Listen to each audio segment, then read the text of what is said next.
time for the frontline tier list. I wasn't really planning to do them back to back, but the updates are in a couple of days, so it kind of makes sense to put them all here together. We did damages and flanks already. Check those out if you haven't. I'll put them in the description and stuff, but I don't need to explain too much here as I did in the other videos, but it's more of a personal tier list than the actual meta, but it does play into it. It's kind of like 2 in 1. This was definitely the hardest one for me to put together so far, though I have still ordered the tiers, but a little bit less than the other ones, even though they also weren't like massively ordered. This was even harder for me to do, and I wanted to put a lot of characters into A or S, even though I kind of knew they needed to go a little bit lower than that. So we'll just start off the same order as usual with Ashe.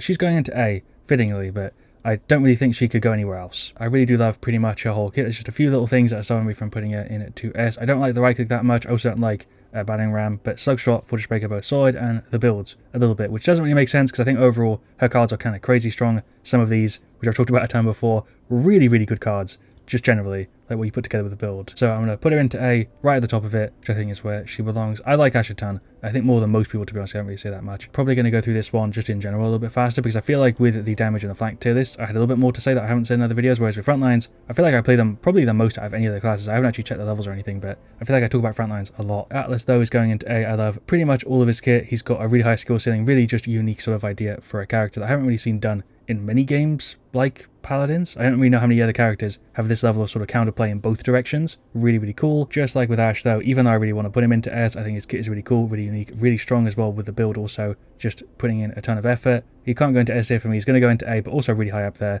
Not that far off. I feel like if they change some stuff with his cards, give him a bit more variety, because he's had a build like this for a while. Maybe some other stuff to also make him play a little bit different for my like sort of preference and stuff. I really want to put him into S. He really isn't that far off, but yeah. Just going into A for me, but I could totally see you putting him higher or way lower depending on how much you like this type of character. Next up, we've got Azaan. I was very tempted to put him into A, but I feel like he fits way better into B, maybe even the lower end of B, because even though he's really consistent and I do like him a lot, he just never really has that time where he feels super strong to play or super weak to play. It's kind of the whole point of being consistent, is he feels very consistently B+, but because of that I'm going to put him into B-.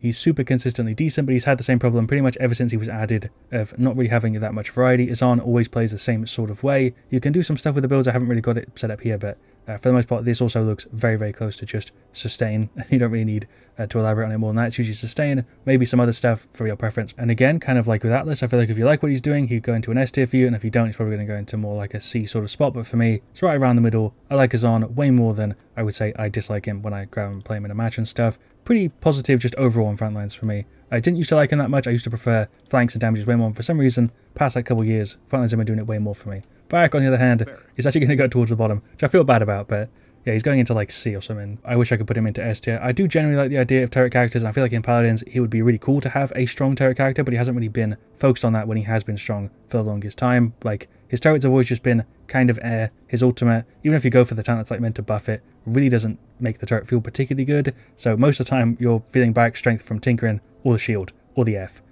Bit weird. An all-time classic frontline, though, definitely deserves his props. Maybe they need to push him more in the direction of turrets in the future. I'm not sure, but I feel like he just grew off me a little bit, and maybe got left behind a little bit with all the changes with Paladins, and feels a little bit like he hasn't caught up. Next up, though, Fernando. He's going into S tier. Previously, I probably would have put him around to B, but they've given him so many changes. Unlike with Barik, where I feel like he's been left behind a bit, he has massively been caught up to the rest of the roster and feels very modern, even though he's been around pretty much since the start. Pretty sure Fernando's like one of the originals, right? Kind of crazy actually when you think about it, how many times he's been on or off of being like the shield and fireball king. At the moment, I feel like he's kind of a little bit under where he's been at his peak a few times before, but still performs really well with the shields. Pretty damn decently with the fireball. Formidable, I think, is still a little bit weird, but yeah, deserves the S tier for sure. Next up, though, Inara, who's actually kind of switched positions with Fernando a bit. I feel like previously she'd have gone into S, she's now A or B, whereas Fernando had the inverse thing happen. I do still really like her. I feel like people actually play her more the way that I play her these days compared to like a year or two ago. Build-wise, she's been the same pretty much the entire time. And yeah, you've got a few different things you can do. The F1 definitely doesn't feel anywhere near as good as it used to, and neither does the right click one either. Really, she's been nerfed just overall, I feel like, a little bit compared to before. She's doing the same thing pretty much, but just feels a little bit less powerful and less fun when you're playing her, so she's dropped down a bit. Going back to what I was just saying at the start, I really want to put Khah into S or A, but I feel like he's more of a B tier character for me. Even though I feel like he deserves a higher spot, he's going into, yeah, like a B++.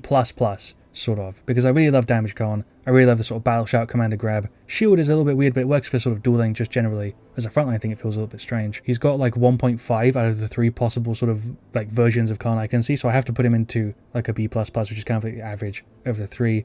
Hopefully that made sense. I don't feel like I explained that particularly well, but I really like what Khah is doing for the most part. The thing that he's good at. Just the thing that he's kind of weak at the moment with the sort of more defensive playstyle feels a little bit iffy, even though they've tried to sort of fix it. Shield Khah just never really feels that strong, and neither does Stun Con as much these days unless you're in super casual stuff, so yeah, it's kind of half and half. Next up though, Makoa, an all-time classic frontline, obviously going into the S tier. I feel like he really does deserve it. He really does change how you have to play a game if he's on the enemy team and playing well. The hook, the shield, and the combo, just everything kind of all bundled into one. He's such a strong character for so many different reasons and feels really good to play, really annoying to go against, but also sometimes got some interesting kind of play there going on. Build-wise, decent amount of variety, even though it's kind of just like 2 or 3 different versions of builds. It's not really one for like the ultimate, but yeah, shield or like damage tank. 3 kinda. Next up though, Nyx, you can probably guess is one if you've been following the channel. She's going into S tier as well. One of my favourite champions at the moment for sure, and probably my favourite frontline. She has a lot of different things all kind of bundled into one for, you know, characters that I kind of like. The only part of her kit that I don't super love is the Q, the wall. I don't feel like it really fits all that well. It does kind of with her kit, but for me, is a little bit out of place, just generally isn't a thing I like. I love the F, I like the right click, left click, and the ultimate. Build wise, she's got a decent amount of variety. You can focus on CCing them a bit, you can play more aggressively, more safe, you can buff out the wall. I don't do that because again, it's my least favorite ability, but I've seen a lot of different Nyx builds played really, really well. My favorite is definitely the F, sort of Chrono Switch. I didn't really love originally, but grew on me over time. I think Nyx in general is one of the characters I changed my mind on the most. Obviously, people might disagree with the placement on the tier list of her being in like S, because I feel like meta-wise she might be a little bit under that. But for me, I feel like I do really, really well with that most of the time when I'm picking her up. There are some scenarios that are kind of tough, but she is super straightforward and you don't really have to turn your brain on that much. Most of the time when you're playing her to perform really, really well, but she also has the space for the sort of expression of, you know, your skill and your preferences and stuff with the F and the wall and the right click and the punches, and just overall her kit comes together so well for me. I have to put her into S, and like I said, definitely a favourite. Next up though, Raum, a character who's actually kind of had the opposite as with a Nyx, where originally I probably would have also placed him around like a B or an A when he came out, and sort of climbed upwards to like an S and has fallen since then substantially. I do still like him. I really wish I could put him higher. It's just, he doesn't really feel that strong a lot of the time when you're grabbing him, so meta is really influencing this one specifically. He's going into like a C. I will say he does fine most of the time, but versus a good team, he falls off. Probably the hardest out of the lot, at least for me. If I pick Raum and I'm up against a team that's kind of shredding, Raum feels like you're just doing nothing, or just soaking up damage and giving them ult charge and stuff. I've sat and thought about it for quite a bit, I just don't really know how to put it into words. It feels like the niche that he was sort of filling before has been overtaken at least a little bit by Yagorath and a few of the other tanks, and he's still unique doing his own thing. It's just that space that was taking up is a little bit slimmer than before because it's been sort of covered over by some of the other champions, and I do still really like him. And the scenarios where he does well, like if you're up against 2 tanks who are just headshotting the entire time, you can have really good damage, you can soak up a ton, and you're not getting shredded too much. It does feel like it works, but that is quite rare, and that is also a thing where most champions kind of do fine. He's a bit of a counter to it specifically, but if you get what I mean, you could do the same thing with like a lot of other champions. He definitely has some unique stuff to him. Still, his design is also still super cool, especially with his skin and like seeing the sort of reflections here. Raum looks sick. It just doesn't really feel sick a lot of the time when you're playing him in a lot of the matchups. I wish I could put him higher though. I've said that so many times already, and I think with a few other champions as well, but he's going into C. I feel like when he's played well, he is a force to be reckoned with for sure, and is super annoying on the enemy team. That's the case for most champions, but with Ruckus, you definitely feel it more when he's played well. And after the changes, that might be even more of the case, even though Flux is going down. Area of the Assault being into the base kit, and there aren't too many changes in the next update for frontlines, but I wanted to point out with Ruckus specifically because he's going to be a little bit different. The sort of tanky Ruckus is going to be a little bit weaker, but the sort of more aggressive Ruckus, which I think is where he does well, like an off-tank sort of thing, will hopefully be a little bit more common and you'll see him a little bit more. But I like him. Feels super old Paladins as well, but in a really good way. I feel like they've updated him pretty well. The ultimate, the only part that I don't love, but overall Ruckus is one of those characters that I feel like previously I would have put in like a D tier or a C tier, but over like the 2-3 years that I don't know why I just started to play him. I can't remember what the change was, but there was definitely something that happened with Ruckus, or maybe some of me, I'm not sure.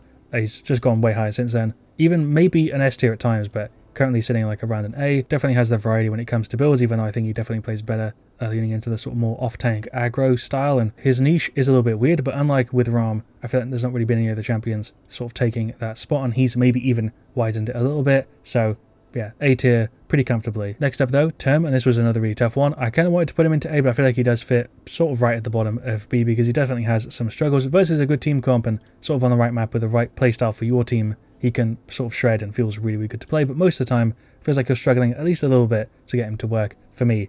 Obviously, I'm not really speaking for everybody here, but sometimes it feels really, really tough to play him. Sort of expected as he is a melee character, it's sort of bound to happen. He does have decent ways to deal with, you know, closing space and making it a little bit easier with like the speed of damage reduction and all that sort of stuff. Dueling he does really well with, and I feel like I've also talked about Terminus a ton on the channel, so I'm not going up about it too much here. I felt that was a pretty concise explanation as to why, even though I really like him, I just can't put him higher than where he's at. Torvald has got a sort of similar problem in a different way. Yeah, but he's going into like an A or a B as well, sort of around the same spot as Terminus for me. Definitely for me at least, the shield bubble and silence guy, and they've sort of switched positions. I used to really like the shield and don't like the silence that much, and these days, yeah, it's the other way around. But he's a hard character for me to put on a tier list because he's a hard character to balance. I feel like frontlines in general have that problem, and yeah, sort of because of that, even though it was a super scuffed explanation, I feel like sometimes he goes into S for me, sometimes he goes into like a D or a C, and shield wise at the moment, these talents just feel really, really weird aside from direct current. Thanks, Grandpa. 200 shield, field say 10% damage, which, yeah, with the way the shield works, isn't that crazy, surprisingly. Sort of in a weird spot for me at the moment, but hopefully they continue with what they've talked about a few times in the past with like a rework for Torvald. I still remember the days of him being able to sap shields with like the right click. That was years and years ago. That'd be kind of cool to have back, even if it was just for a little bit, and yeah, see how people reacted to it. But overall, I do like Torvald. He's just a strange character balance-wise and also kit-wise and build-wise as well. That's kind of the reason he's in like a B-ish, because even if he's really, really strong, personally, I don't love Torvald what he's doing and has been for a while, so yeah, he's just staying around there at the moment. Finishing off the video though, Yagorath the Devourer. I don't read out the taglines normally, but Yagorath's one just goes kind of hard. A character I wish I could put into S tier, but she just can't. As much as I love Yag, the ultimate grew on me a ton, surprisingly, and the sort of stance switching is usually a thing I find to be really cool.